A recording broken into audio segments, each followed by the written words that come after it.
Another feature that pivot tables have that I want to discuss with you really quickly is the drill down feature.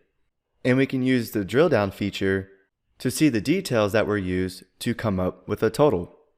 So when we created this pivot table to summarize our data, each of these numbers in the values area represents one or more records in the pivot table source. So within our pivot table, we can select any of these numbers and drill down to see the details of these numbers.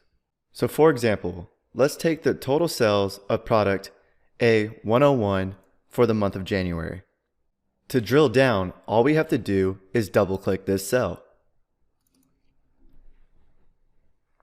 Now Excel created a new sheet and named it Sheet 1, and it also provided us with this table.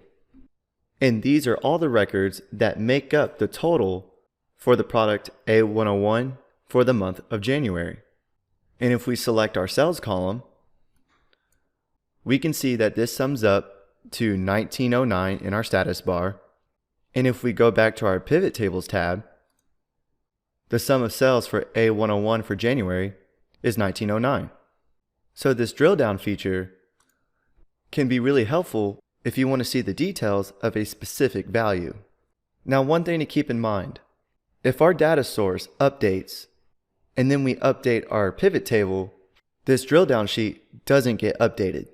So in order to have the most recent changes, you have to make sure that you update your pivot table and then create a new drill down sheet. So once again, drilling down to see the specific details of a value inside of our pivot table is very easy to do. All it takes is a double click and it automatically filters the data for that value.